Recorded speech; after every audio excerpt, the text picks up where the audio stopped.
మేము తిరిగి వెళ్తాం జరగట్లేదు. ఎందుకంటే కార్యకర్తలు తెలియాలి, మీ సమస్యలు మేము తెలుసుకోవాలి, ఆ సమస్యలు పరిష్కరించే మార్గంలో మేము పనిచేయాలని. ఇక్కడున్న కార్యకర్తలందరూ విషయం కోరుతున్నాం. మంది ఒక పెద్ద కుటుంబం, 1,06,00,000 సభ్యులున్న కుటుంబం.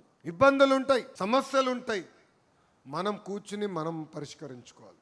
చిన్న కుటుంబంలో కూడా సమస్యలు ఉంటాయి, మనం బయటికి చెప్పుకో, మనం కూర్చుంటాం, కుటుంబం పెద్ద దగ్గరికి వెళ్తాం, ఈ సమస్యను ఎలా పరిష్కరించాలని అడుగుతాం. ఈరోజు క్లస్టర్ ఉంది, బూత్ ఉంది, దానిపైన యూనిట్ ఉంది, గ్రామ పార్టీ ఉంది, క్లస్టర్ ఉంది, మండల్ ఉంది, లేదంటే డివిజన్ ఉంది, ఏకంగా నియోజకవర్గం ఉంది.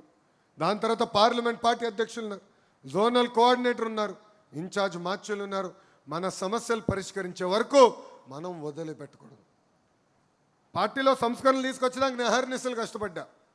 మీరందరూ అనుకోవచ్చు లోకేష్కి ఏముంది, చాలా తేలికైన పని, చిట్కేస్తే అయిపోతుంది. జిల్లా వ్యవస్థ నుంచి పార్టీ వ్యవస్థ తీసుకొచ్చేదానికి నాకు 3 పాలిట్ బ్యూరో మీటింగ్లు పట్టింది. చాలామంది అంగీకరించలేదు మొదటిసారి, రెండోసారి మళ్ళీ ప్రయత్నించా, 50% స్ప్లిట్ వచ్చింది. నేను వదిలిపెట్టలా. మీటింగ్ అయిన తర్వాత మళ్ళీ పెద్దలతో మాట్లాడా, మళ్ళీ నెక్స్ట్ పాలిట్ బ్యూరో మీటింగ్ తీసుకొచ్చి అనుకున్న సంస్కరణలు నేను సాధించా. ఇది మీ అందరికి ఎందుకు చెప్తున్నానంటే, సమస్యలు ఉంటాయి, పరిష్కరించుకోవాల్సిన బాధ్యత మనందరిపైన ఉందని మీకు తెలియజేస్తున్నా. అంతేగాని మీడియాకి ఎక్కి మనము పార్టీని ఇబ్బంది పెట్టే పరిస్థితి రాకూడదు. ఈరోజు నేను అనుకున్న నిర్ణయాలకి అన్నీ బాబు గారు అంగీకరించవచ్చు, నేను అనుకునే అన్నీ అవ్వకపోవచ్చు. బాబు గారితో నేను చర్చిస్తా 4 గోడల మధ్యన, బాబు గారితో హోరాహోరీగా మాడతా 4 గోడల మధ్యన. బయటికి వచ్చిన తర్వాత ఒకే నినాదం, జై తెలుగుదేశం, జై చంద్రబాబు నాయుడు గారు. ఇది ఇక్కడున్న ప్రతి కార్యకర్త గుర్తుపెట్టుకోవాలని కోరుతున్నాను. పెద్దలు వరదరాజుల రెడ్డి గారు ఈరోజు శాసనసభ్యుడిగా మన ముందలు ఉన్నారు. వరదరాజుల రెడ్డి గారు కూడా కొన్ని విషయాలు చెప్పదలుచుకున్నారు. ప్రతిపక్షంలో నేను పాదయాత్ర చేసినప్పుడు అనేక మంది నాయకులు నాతో నడిచారు, కార్యకర్తలు నాతో నడిచారు. వాళ్ళందరూ ఎవరో మనకు అందరికీ బాగా తెలుసు. వాళ్ళందరినీ కూడా కలిసికట్టుగా తీసుకెళ్ళి ప్రోత్సహించాల్సిన బాధ్యత పెద్దలుగా మీ పైన ఉందని ఈ సభాముఖం మీకు తెలియజేస్తున్నాం. ఇక్కడ వర్గాలు ఉండవు, ఒకే పార్టీ, అది తెలుగుదేశం పార్టీ ఉంటుంది. ఎవరన్నా వర్గాలు చేయాలనుకుంటే తలుపురు సిద్ధంగా ఉంది, మీరు వెళ్ళొచ్చు. ఆ వర్గాల వల్లనే పార్టీ నష్టపోతుంది. ఆ వర్గాల వల్లనే కంచుకోట లాంటి కడప జిల్లాలో మనం ఇబ్బంది పట్టాం. ఇక్కడున్న కార్యకర్తలందరూ కూడా పిలిపిస్తున్నా, వర్గాలకి దూరంగా ఉండండి, పార్టీని నమ్ముకోండి, మిమ్మల్ని పైకి తీసుకొచ్చే బాధ్యత మీ లోకేష్ అని సభాముఖంగా తెలియజేస్తున్నా. మీ అందరు తెలుసు, మై టీడీపీ యాప్ కూడా తీసుకొచ్చాం. చాలామంది అడిగారు నన్ను, ఎందుకబ్బా ఈ యాప్, ఈ టెక్నాలజీని, కూర్చోండి, టెక్నాలజీ ఎందుకని అడిగారు. ఈరోజు గ్రామ స్థాయిలో ఎవరు పనిచేస్తున్నారు, బూత్ స్థాయిలో ఎవరు పనిచేస్తున్నారు తెలుసుకోవాలంటే ఏదో మార్గం ఉండాలి. సుమారుగా 4 లక్షల మంది నాయకులు ఉన్నారు తెలుగుదేశం పార్టీలో. 4 లక్షల నాయకుల్ని జల్లెడు పట్టాలంటే టెక్నాలజీ అవసరం. అందుకే మై టీడీపీ యాప్ డౌన్లోడ్ చేసుకోమంటున్నా. మీరు చేస్తున్న ప్రతి కార్యక్రమం పార్టీకి తెలియజేయాలంటే ఆ యాప్ని వినియోగించమని ఈ సభాముఖం మిమ్మల్ని కోరుతున్నా. ఇక్కడున్న మిమ్మల్ని అందరిని అడగాలి, ఎంతమందికి మై టీడీపీ యాప్ ఉందో చేతులు పైకి ఎత్తండి. అందరూ ఇప్పుడు ఎత్తుతారు, ఫోటోలకు వస్తారో చెక్ చేస్తారు, లేకపోతే నో ఫోటో. అంగీకరిస్తున్నారా? యాప్ ద్వారా తెలుస్తుంది ఎవరు పనిచేస్తున్నారు. పార్టీ కొన్ని కార్యక్రమాలకు పిలిపిస్తుంది, అది స్ట్రక్చర్డ్ ప్రోగ్రామ్, అది మేము చెప్తాం ఎట్లా చేయాలో. ఇప్పుడు డోర్ టు డోర్ గురించి చెప్పబోతున్నా, అవన్నీ మీరు చేస్తారు. అంతేకాకుండా కొన్ని కార్యక్రమాలు మీరు స్వతహాగా పాల్గొంటారు, అది అక్కడ ఫీడ్ అని ఉంది, అక్కడ మీరు అప్లోడ్ చేస్తే నేరుగా నాకు తెలుస్తుంది. సో ఏ కార్యక్రమం చేసినా పార్టీకి మై టీడీపీ ద్వారా తెలియజేయండి, మిమ్మల్ని ఎత్తుక్కుంటా వచ్చే బాధ్యత నాదని సభాముఖ హామీ ఇస్తున్నాం. ఈరోజు నామినేటెడ్ పోస్ట్ విషయం తీసుకున్నాం, అందరికీ న్యాయం చేసామని నేను అనట్లా. కానీ ఈరోజు నామినేటెడ్ పోస్ట్లో కూర్చున్నారంటే రికమెండేషన్ ద్వారా రాలా. వరదరాజుల రెడ్డి గారు కానివ్వండి, మీ లోకేష్ కానివ్వండి, కేవలం ప్రతిపాదించగలుగుతాం. మా అందరికీ లాగిన్లు ఇచ్చింది పార్టీ. మేము ఎవరైనా ప్రతిపాదించాలంటే మీ సభ్యత్వ నంబర్ పెట్టి 5 ప్రశ్నలు అడుగుతుంది పార్టీ, అది మేము తెలియజేస్తాం. దాని తర్వాత చంద్రబాబు నాయుడు గారు ప్రతి పేరు చూస్తున్నాం, ఈ ఒక్క పేరుని వదిలిపెట్టట్లా. నేను అడిగా గౌరవ ముఖ్యమంత్రి గారు, సార్ ఇంత సమయం గడుపుతున్నారు దీనిపైన, ఇంత సమయం ఇన్వెస్ట్ చేస్తున్నారు, ఎందుకంటే ఒక మాట అన్నారు, 2019లో ఓడిపోయినప్పుడు నేను వెళ్ళా కార్యకర్తల దగ్గరికి. కార్యకర్తలు ఆనాడు పడిన ఇబ్బంది నేను తెలుసుకున్నా. అది జరగకుండా చూసుకోవాల్సిన బాధ్యత నా పైన ఉంది. అందుకే ఇంత సమయం ఇష్యూ పైన పెడుతున్నానని చెప్పిన వ్యక్తి మన గౌరవ ముఖ్యమంత్రి చంద్రబాబు నాయుడు గారు. నవంబర్కి మన నామినేట్ పోస్ట్ మొదటి విడత పూర్తవుతుంది. మళ్ళీ మిగతా సభ్యులకు అవకాశం వస్తుంది. సో ఒక పద్ధతి ప్రకారం పార్టీ నామినేటెడ్ పోస్టులన్నీ భర్తీ చేస్తుంది. ఎవరైతే ఫీల్డ్లో పనిచేశారో వాళ్ళని గౌరవించే బాధ్యత నాదని మళ్ళీ తెలియజేసుకుంటున్నాం. ఈరోజు మీరు అందరూ చూస్తున్నారు, 1వ తారీఖు నాడు పెన్షన్ ఇస్తున్నాం, 4,000 రూపాయలు. భారతదేశంలో ఏ రాష్ట్రం కూడా 4,000 రూపాయలు పెన్షన్ ఇవ్వట్లేదు, మనం ఇస్తున్నాం. తల్లికి వందనం. ఆనాటి పాలకులు ఏం చెప్పారు, ఎంతమంది పిల్లలుంటే అంతమంది పిల్లలకి ఇస్తా అన్నారు, జంప్ దాని తర్వాత. అలాంటిది మనం అధికారంలోకి వచ్చిన తర్వాత ఇంట్లో ఎంతమంది పిల్లలున్నా అంతమంది పిల్లలకి ఇస్తా అని చెప్పాం. మొదటి విడత అంటే మొదటి సంవత్సరం వేసాం. ఈ సంవత్సరం జూలై 24 కల్లా తల్లి అకౌంట్లో తల్లికి వందనం కూడా జమ చేయబోతున్నాం. 3 గ్యాస్ సిలిండర్ ప్రతి ఏడా ఇస్తున్నాం. స్త్రీ శక్తి కింద మహిళలు ఉచితంగా ప్రయాణించే హక్కు కల్పిస్తున్నాం. ఏకంగా మత్స్యకారులకి మత్స్యకార సేవలో డబ్బులు వేస్తాం. ఆటో వాళ్ళకి ఆటో వాళ్ళ సేవలో డబ్బులు వేస్తున్నాం. మా చేనేత సోదరులైతే హ్యాండ్లూమ్ ఉంటే 200 యూనిట్ల కరెంటు, పవర్ లూమ్ ఉంటే 500 యూనిట్ల కరెంటు ఉచితంగా అందజేస్తున్నాం. ఇలా ఇచ్చిన హామీలని ఒక పద్ధతి ప్రకారం నిలబెట్టుకో ముందరికి వెళ్తున్నాం. మీ అందరూ చూశారు, ఆనాడు అన్న క్యాంటీన్లు అన్నీ మూసేస్తే ఆ అన్న క్యాంటీన్లు కూడా తిరిగి ప్రారంభించింది కూటమి ప్రభుత్వం. యువకులు పడుతున్న ఇబ్బందులు నాకు తెలుసు. పాదయాత్రలో వాళ్ళందరినీ కలిసా, మిమ్మల్ని కలిసా. వాళ్ళు ఒకటే చెప్పారు, అయా ప్రభుత్వం ప్రైవేట్ రంగంలో ఉద్యోగాలు కల్పించండి మాకు చాలని చెప్పారు. అందుకే మన ప్రభుత్వ అధికారంలోకి వచ్చిన మొదటి సంవత్సరంలోనే మెగా డిఎస్సి ఏర్పాటు చేసి 16,000 పోస్టులు భర్తీ చేస్తాం జరిగింది. 250 కేసులు వేశారు ఆ డిఎస్సి పైన, స్టే ఆర్డర్ ఎక్కడ రాలేదు. 6,000 కానిస్టేబుల్ పోస్టులు భర్తీ చేశాం. ఇప్పుడు ఏకంగా జాబ్ క్యాలెండర్ కూడా విడుదల చేసి 10,000 పోస్టులు ఈ సంవత్సరంలో భర్తీ చేస్తాం. ప్రతి సంవత్సరం జాబ్ క్యాలెండర్ కూడా ఇచ్చే బాధ్యత మేము తీసుకుంటాం. ఈరోజు భారతదేశంలో 100 రూపాయలు పెట్టుబడులు వస్తే 25 రూపాయలు ఆంధ్ర రాష్ట్రం ఎత్తుక్కుంటూ వస్తుంది. పరిశ్రమలు తీసుకొస్తున్నాం, గ్రౌండింగ్ అవుతున్నాయి. పెద్ద ఎత్తున ప్రైవేట్ రంగంలో కూడా నిరుద్యోగ యువకులకి ఉద్యోగాలు కల్పించే బాధ్యత కూడా మేము తీసుకుంటాం. ఇది ప్రజల్లోకి తీసుకెళ్లాల్సిన అవసరం ఉంది. ప్రజల్లో చైతన్యం తీసుకురావాల్సిన అవసరం చాలా చాలా ఉంది. ఈరోజు మనం చూస్తున్నాం, రూపాయి సంపాదిస్తే ప్రభుత్వాలు ₹40 ఖర్చు అవుతుంది. అంటే ప్రభుత్వ ఉద్యోగస్తుల జీతాలు కానివ్వండి, పెన్షన్లు కానివ్వండి, మన ఇస్తున్న సంక్షేమ అభివృద్ధి కార్యక్రమాలు కానివ్వండి, సుమారుగా ₹40 ఖర్చు అవుతున్నాయి. మనం అభివృద్ధి కార్యక్రమాలు అంటే రోడ్లు వేయాలన్నా, బ్రిడ్జిలు వేయాలన్నా కేంద్ర ప్రభుత్వం సహకారంతో మనం చేయగలుగుతున్నాం. శాస్కి స్కీమ్ అని ఇలాంటి అనేక స్కీములతో అనుసంధానమై కానీ మనం చేయలేకపోతున్నాం. గత పాలకులు అప్పులు చేస్తూ బటన్ నొక్కినారు. ఆ అప్పులంతా ఈరోజు వచ్చి మన భారంగా మారింది. ఒక పక్కన వడ్డీ కట్టాలా, అసలు తీర్చాలా, మనం ఇచ్చిన హామీలు నిలబెట్టుకోవాలా, మళ్ళీ అభివృద్ధి కార్యక్రమాలు కూడా చేయాలి. కరెంటు ఛార్జీలు మనం పెంచలేదు, ఆర్టీసీ ఛార్జీలు మనం పెంచలేదు, చెత్త పైన పన్ను తీసేసాం. అంటే ఒక పక్కన ప్రజలపైన భారం తగ్గిస్తూ ఇంకో పక్కన ఎకనామిక్ యాక్టివిటీ పెంచి ఈరోజు మన సంక్షేమ కార్యక్రమాలు చేస్తున్నాం. మన ఆర్థిక శాఖ మార్చులు ఉన్నారు కేశవ్ గారు, ఆయనకు ముద్దుగా ఒక పేరు పెట్టినాం. ఆయన ఎప్పుడొచ్చినా గౌరవ మంత్రులందరూ మేము నుంచి ఇట్లా వంగి లక్ష్మీ అని నమస్కారం పెడతాం.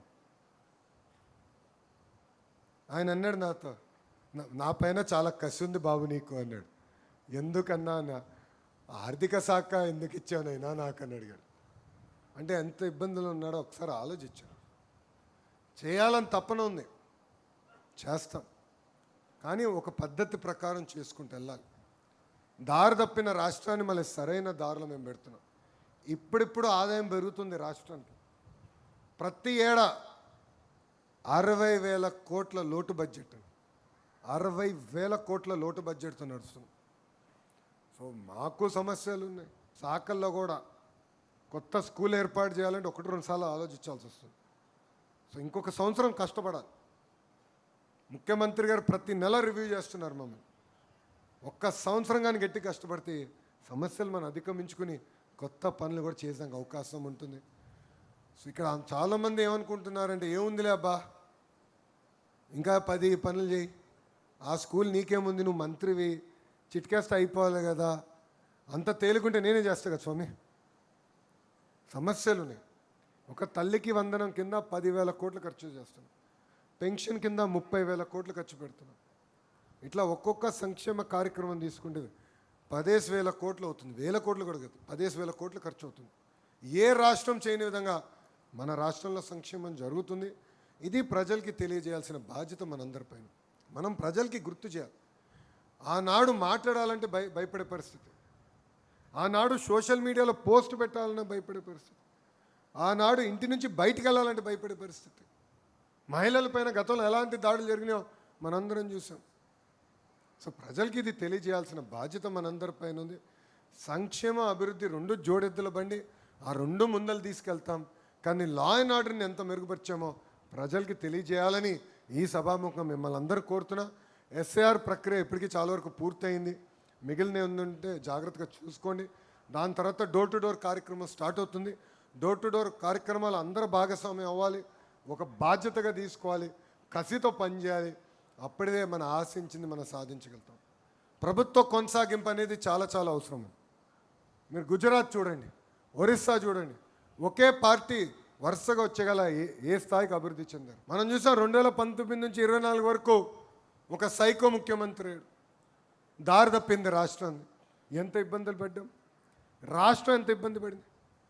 కరెంటు ఛార్జీలు 6 సార్లు పెంచారు, ప్రజల్ని అన్ని రకాలుగా పీడించారు, చెత్త పైన పన్నేశారు. ఇది ప్రజలకు చెప్పాలి. సో ప్రభుత్వం కొనసాగింపు అనేది చాలా చాలా అవసరం. ఇక్కడ కార్యకర్తలు అందరం భాగస్వామ్యం అవ్వాలి. ఎందుకంటే మన పార్టీలో ఒక జబ్బు ఉందండి, అలక.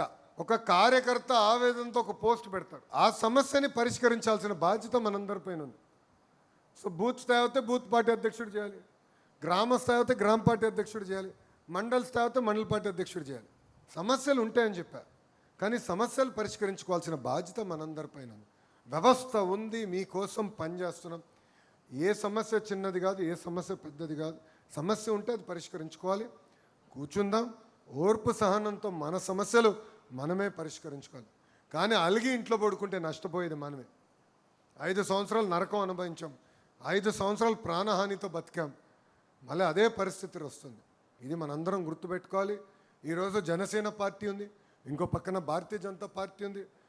మన 3 పార్టీలు కలియక ఆంధ్ర రాష్ట్ర అభివృద్ధి కోసం, ఆంధ్ర రాష్ట్ర ప్రగతి కోసం ఆంధ్ర రాష్ట్రాన్ని ముందలు తీసుకెళ్ళదు. సో మన కుటుంబం కాస్త కొంచెం పెద్ద కుటుంబం. జనసేన ముసుగులో ఎవరో ఒకరు మనం తిట్టాడు, వైకాపోలు తిడతారు.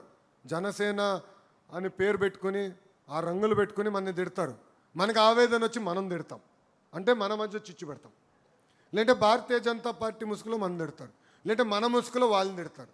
అంటే మన మధ్యలో ఐక్యత లేకుండా చేయాలని ప్రయత్నిస్తారు.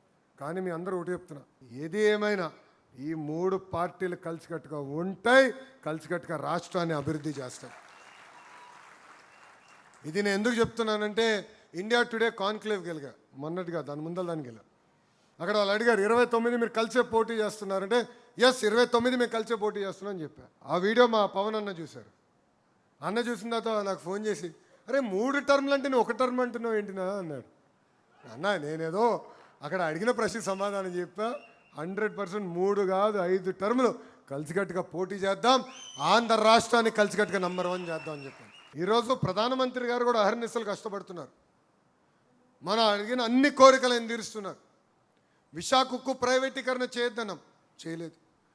విశాఖకి రైల్వే జోన్ మనం ఇచ్చారు. అనంతపూర్కి ఏకంగా ఫైటర్ జెట్లు తయారు చేసే పరిశ్రమలు ఇవ్వండి అంటే ఇచ్చారు. బీపీసీఎల్ రిఫైనరీ ఇవ్వండి అంటే ఇచ్చారు. ఇట్లా అడిగిందంతా ఒక సిస్టమేటిక్గా ఆయన చేసుకుంటూ వెళ్తున్నారు. ఈరోజు మన ఇంత ఆర్థిక ఇబ్బందులున్నా మనం సంక్షేమ అభివృద్ధి చేయగలుగుతున్నాం అంటే దాని వెనకాల కేంద్ర ప్రభుత్వం సహకారం కూడా చాలా చాలా ఉంది. ఇది మనందరం గుర్తుపెట్టుకోవాలి. 3 పార్టీ కలయిక కేవలం రాష్ట్రానికే కాదు దేశానికి కూడా చాలా అవసరం. ఎందుకంటే right time, right person, right leader.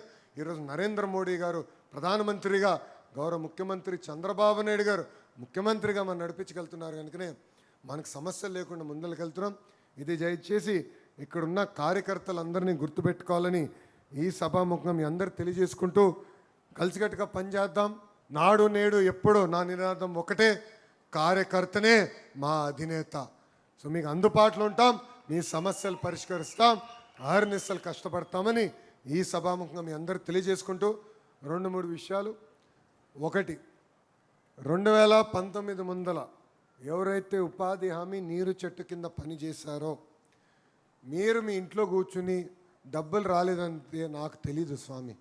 ఒక వ్యవస్థ ఉంది పార్టీ ఆఫీస్లో, అక్కడ శ్రీకాంత్ అని ఒక వ్యక్తి ఉన్నాడు. బిల్స్ అని ఇవ్వండి, పెండింగ్లో 5-10% ఉంది, అది యుద్ధ ప్రాతిపదికంగా క్లియర్ చేసే బాధ్యత నేను తీసుకుంటాను. రెండోది, కేసులు. చాలామంది కేసుల విషయం మర్చిపోతున్నారు. అధికారంలోకి వచ్చా కనుక ఎవరో సెల్యూట్ కొడుతున్నారులే, ఏమవుతుంది అనుకుంటే మళ్ళీ ఇబ్బంది పడతాం. కరెక్ట్గా ఎలక్షన్ టైంకి వచ్చేగాల ఎలక్షన్ కమిషన్ వాళ్ళు కేసులు తీస్తారు. ఆ కేసులని దొంగ కేసులు, చేయని నేరాలపైన మన పైన కేసులు పెట్టారు. నా పైన కూడా పెట్టారు స్వామి 23 కేసులు. 23 కేసులు కానీ ఉన్నాయా? ఎక్కువ ఉన్నాయా? ఇక్కడ ఎవరికైనా ఎన్ని ఉన్నాయబ్బా? ఎన్ని? 23 ఉన్నాయి. 24 అంటే 24 ఉన్నాయంటావు. 23? Very good. సో ఒక్కరే ఉన్నారు 23 కేసులు. SC/ST కేసు పెట్టారు నా పైన. SC/ST case, attempt murder case, ఏకంగా ట్రాక్టర్ ర్యాష్ డ్రైవింగ్ కేసు కూడా పెట్టారు. ట్రాక్టర్ని ర్యాష్ డ్రైవింగ్ చేయొచ్చని నాకు తెలియదు, ఆ కేసు కూడా పెట్టారు. అంటే ఎన్ని రకాల ఇబ్బంది పెట్టాలో పెట్టారు. పార్టీలో ఒక వ్యవస్థను పెట్టాం. పార్టీ ఆఫీస్కి రాండి, అక్కడ వ్యవస్థ ఉంది మీకోసం పనిచేస్తుంది. ఎందుకంటే ఇప్పటివరకు మా దగ్గర ఉన్న సమాచారం మేరకు సుమారుగా 3000 FIRలు ఉన్నాయి. దాంట్లో 30,000 మంది పేర్లు, యూనిక్ పీపుల్ పేర్లు, 30,000 మంది కార్యకర్తల పేరుంది. 80% ఇప్పటికీ క్లియర్ అయింది, 20% పెండింగ్ ఉంది. దయచేసి నిర్లక్ష్యంగా వివరించదు కేసుల విషయం అని నేను ఈ సభాముఖం మిమ్మల్ని అందరినీ కోరుకుంటూ, అహర్నిశలు కష్టపడతాం, ప్రతి గడప దొక్కుతాం, ప్రతి బూత్ గెలిస్తే నియోజకవర్గం గెలుస్తాం. నేను 91,000 మెజార్టీతో మంగళగిరి గెలిచిన, కానీ 20 బూతుల్లో ఇప్పటికీ నాకు మైనస్ ఉంది. 20 బూతులు సమీక్ష చేసుకున్నా, ఆ 20 బూతుల్లో ఎందుకు మైనస్ వచ్చింది? నాయకత్వమా, మన ప్రవర్తననా, దేనివల్ల ఇబ్బంది పడుతున్నానే నేను సమీక్ష చేసుకున్నా. సో 91,000 మెజార్టీ వచ్చినప్పుడే నేను అంత కష్టపడుతుంటే మళ్ళీ మనందరం అంత కష్టపడాలి. ప్రతి బూత్ ఇంపార్టెంట్, ప్రతి ఓట్ ఇంపార్టెంట్. ప్రజల్లో తిరుగుదాం, ప్రజల్లో చైతన్యం తీసుకొద్దాం. అండ్ నేను ఇక్కడ మిమ్మల్ని అందరినీ చివరిగా కోరేది ఒకే ఒక విషయం, అహంకారం వద్దండి. 151 సీట్లు 11 అయిందంటే దానికి కారణం అహంకారం. అహంకారంతో ఎప్పుడైతే వ్యవహరిస్తామో ప్రజలు ఒప్పుకోరు. తప్పు చేసినా ప్రజలు క్షమిస్తారు. తప్పు చేస్తే ప్రజల దగ్గరికి వెళ్ళి క్షమించండి, నేను తప్పు చేశానంటే క్షమిస్తారు. ఒక 2 పనులు తక్కువ చేసినా క్షమిస్తారు. కానీ అహంకారంతో ఎప్పుడైతే మనం వ్యవహరిస్తామో ప్రజలు మనకి ఫుల్ స్టాప్ పెడతారు. 151 11 అయింది. ఇది మనందరం గుర్తుపెట్టుకుని ప్రజలతో మమేక్యం అవ్వాలి, ప్రజలతో అటాచ్మెంట్ ఉండాలి. ఎమోషనల్ అటాచ్మెంట్ ఏర్పడినప్పుడే మనం గెలవగలుగుతున్నాం. చాలామంది అడిగారు, మంగళగిరి నియోజకవర్గంలో మీకు అంత మెజార్టీ ఎందుకు వచ్చింది? అటాచ్మెంట్ ఏర్పడింది. మంగళగిరి వాళ్ళు ఎవరో ఎప్పుడు కలవాలన్నా, వేరే ఏ పనులున్నా మానేసుకుని మంగళగిరి ప్రజల్ని ఫస్ట్ కలుస్తాం. అన్ని సమస్యలను పరిష్కరించలేకపోవచ్చు, కానీ కూర్చుంటా వాళ్ళతో మాట్లాడతా, చేయగలిగినంత వరకు వాళ్ళ సమస్యలను పరిష్కరిస్తాం. సో అటాచ్మెంట్ అనేది మీరు ఏర్పాటు చేసుకోవాలి. ఇక్కడ మీరు అందరికి ఉందా అటాచ్మెంట్? ఈరోజు బూత్ స్థాయిలో యూనిట్, క్లస్టర్, గ్రామ, మండల, స్టేట్ కమిటీలు వచ్చారు, ఫర్ నియోజకవర్గ కమిటీలు వచ్చారంటే అటాచ్మెంట్ ఉంది కనుక వచ్చారు. కానీ అధికారులు వచ్చినప్పుడు కొంచెం స్పీడ్గా మాట్లాడచ్చు, స్పీడ్గా వ్యవహరించవచ్చు. అది చేయొద్దండి. అధికారంలో ఉన్న ప్రతిపక్షంలో ఉన్నట్టే ఆలోచించండి, అట్లనే పనిచేద్దామని ఈ సభాముఖం మీ అందరికీ తెలియజేసుకుంటూ అహర్నిశలు కష్టపడదాం, పార్టీ కోసం పనిచేద్దాం. అంతేకాకుండా ఒక చిన్న విషయం మర్చిపోయాను, కార్యకర్తల ఆరోగ్యం చూసుకోవాల్సిన బాధ్యత నా పైన ఉంది. ఇక్కడ ఏం జరుగుతుందంటే క్లస్టర్ యూనిట్ వాళ్ళు ట్రైనింగ్కి వచ్చారు, రక్త పరీక్షలు చేయించాం. ఆ రక్త పరీక్షలు చేసినప్పుడు 75% మంది ఐదర్ షుగర్ ఫ్యాక్టరీ అయ్యారు, లేదంటే సాల్ట్ ఫ్యాక్టరీ అయ్యారు, లేదంటే ఆయిల్ ఫ్యాక్టరీ. ఆయిల్ అంటే కొలెస్ట్రాల్, సాల్ట్ అంటే బీపీ, షుగరు డయాబెటీస్. సో 75% మంది ఏదో రకమైన ఫ్యాక్టరీ అయ్యారు. సో మీ ఆరోగ్యం కూడా కాపాడుకోవాలి స్వామి. సో ఇప్పుడు రాష్ట్ర వ్యాప్తంగా రక్త పరీక్షలు ఏర్పాటు చేయాలని నిర్ణయం తీసుకున్నా. సిస్టమేటిక్గా పైలట్లు జరుగుతున్నాయి. మీ వివరాలు వచ్చిన తర్వాత డైట్ మారాలా, ఎక్సర్సైజ్ చేయించాలా, అవసరమైతే మందులు కూడా ఉచితంగా అందించే బాధ్యత తెలుగుదేశం పార్టీ తీసుకోబోతుంది. కానీ రక్త పరీక్షలు మీరు చేయించుకోవాలి. అదో పెద్ద పంచాయతీగా ఉంది నాకు. మా మంగళగిరిలోనే నాకు సినిమా చూపిస్తున్నారు మా వాళ్ళు. అనామ ఎప్పుడు చేయించుకోలేదు, ఇంజక్షన్ అంటే నాకు భయం, కానీ చేయించుకోవాలి కదా. ఆరోగ్యం ఎలా ఉందో తెలుసుకోవాలంటే రక్త పరీక్షలు చాలా చాలా అవసరం. సో మీ సహకారం ఉండాలి. మీ ఆరోగ్యం నా బాధ్యత అని గౌరవ ముఖ్యమంత్రి గారు, మన జాతీయ అధ్యక్షులు వారు చెప్తాం జరిగింది. సో ఆ కార్యక్రమంలో కూడా మీ సహకారం ఉండాలని ఈ సభాముఖం మీ అందరు తెలియజేసుకుంటున్నాను. చివరిగా కార్యకర్తలందరినీ కలుస్తా. తోపులాట వద్దు. 1 గంట కాదు, 2 గంటలు కాదు, 3 గంటలైనా కార్యకర్తల్ని కలిసిన తర్వాతనే నేను తిరిగి వెళ్తా. ఏ కార్యక్రమాలు అయితే చేయాలనుకున్నా అన్నీ చేసుకున్నా. దాల్మే సిమెంట్ అయిపోయింది, స్కూల్ సర్ప్రైజ్ విజిట్ అయింది. మన సుధాకర్ యాదవ్ గారిని కూడా వెళ్ళి కలిసాను, ఎందుకంటే వాళ్ళ తల్లిగారు చనిపోయారు. వెళ్ళాను. ఇంకా నాకు వేరే ఏం పని లేదు ఈరోజు. మిమ్మల్ని కలిసిన తర్వాతనే తిరిగి అమరావతికి వెళ్తా. సో కంగారు పడద్దు, తోపులాట వస్తుంది. ఓకేనా? అందరికీ నమస్కారం. జై తెలుగుదేశం, జై తెలుగుదేశం. చంద్రబాబు నాయుడు గారి నాయకత్వం, చంద్రబాబు నాయుడు గారి నాయకత్వం. జోహర్ అన్న ఎన్టీఆర్, జోహర్ అన్న ఎన్టీఆర్. జై హింద్, జై హింద్. థ్యాంక్ యూనా. అందరికీ నమస్కారం.